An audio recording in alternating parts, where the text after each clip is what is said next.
Bonjour. Bonjour à tous les francophones du monde entier. Je suis ravi de vous revoir une nouvelle fois. Le titre de notre leçon d'aujourd'hui est les formes de phrases. Et oui, la forme affirmative et la forme négative. Souvent, dans les productions écrites ou bien dans les rédactions, nous avons besoin de choisir le bon type de phrase et la bonne forme de phrase. Pour les types de phrases, je vous laisse le lien de la leçon que j'ai déjà partagée en haut à droite. Et pour les formes de phrases, nous les travaillerons aujourd'hui. Pour la première phrase, mes parents sont en voyage. Cette phrase est à la forme affirmative. Pourquoi? Parce qu'elle affirme quelque chose. La phrase est à la forme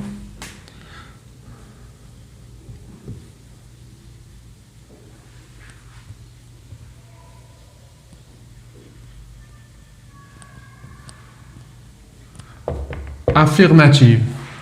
Donc, l'objectif de cette leçon, c'est d'apprendre à passer de la forme affirmative à la forme négative et vice-versa. Donc, pour mettre cette phrase à la forme négative, qu'est-ce qu'on doit faire? La première chose à faire, c'est identifier le verbe. Ici, le verbe, c'est sont, le verbe être. Et qu'est-ce que je vais devoir faire? Tout simplement, je rajoute les mots de négation, le premier avant le verbe et le deuxième après le verbe. Et quels sont ces mots de négation? C'est ne pas. Je rajoute ici ne et ici pas. Et ma phrase devient mes parents ne sont pas en voyage. Cette phrase est à la forme négative. On va dire la forme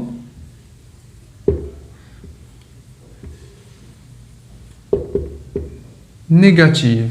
Mes parents ne sont pas en voyage. Passons à la deuxième phrase. Elle a fait ses devoirs. On doit identifier le verbe. C'est le verbe faire, mais cette fois-ci, le verbe, il n'est pas conjugué au présent de l'indicatif, qui est un temps simple, mais il est conjugué au passé composé. C'est un temps composé. Ça veut dire il contient deux mots, l'auxiliaire et le participe passé.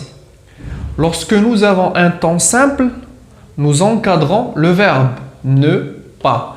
Lorsque nous avons un temps composé, nous encadrons l'auxiliaire. Je rajoute ici ne et ici pas.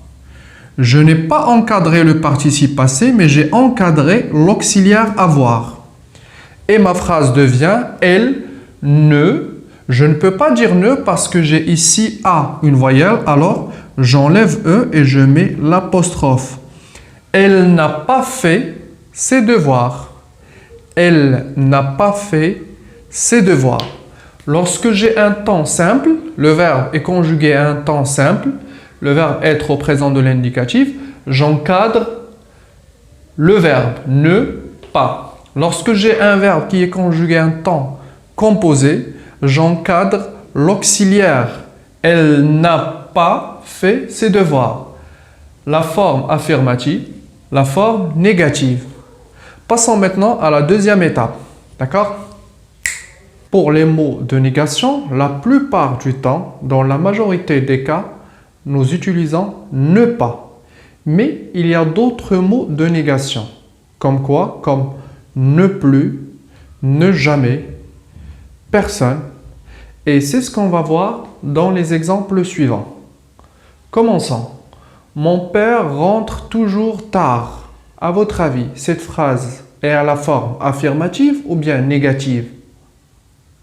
Très bien, c'est à la forme affirmative. Pourquoi? Parce qu'elle affirme quelque chose. Si je veux la transformer à la forme négative, la première chose à faire, je dois chercher le verbe conjugué dans la phrase. Le verbe conjugué est rentrer. Donc, je dois encadrer rentrer. Mais je dois faire attention à quelque chose. C'est quoi? le mot toujours à la forme négative, ça devient jamais. D'accord? Mon père, avant le verbe, après le verbe. Mon père ne rentre jamais tard. D'accord?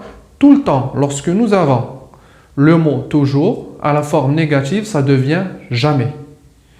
Deuxième phrase. Il habite encore chez ses parents. Et ça, c'est pas un problème. On peut toujours habiter chez ses parents.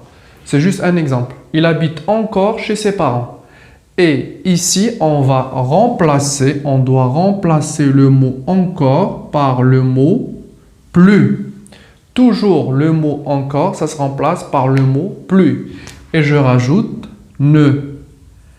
Mais je ne peux pas dire il ne habite, puisque le mot suivant commence, ou bien le verbe commence par H, l'apostrophe, et j'enlève E. Il n'habite plus chez ses parents. Il n'habite plus chez ses parents.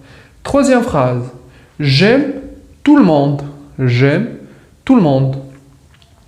Tout le monde, ici, ça va être remplacé par personne. D'accord? Et je rajoute ne.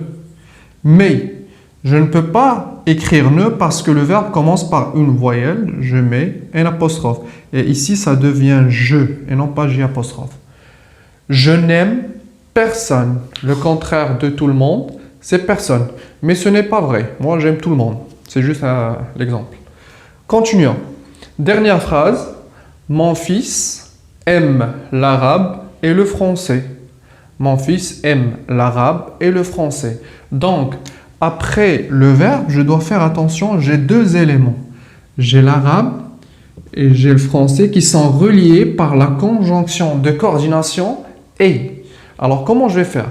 Tout d'abord, avant ou bien juste devant le verbe, je rajoute un apostrophe. Mon fils n'aime. Et le premier élément, c'est l'arabe, je mets ni.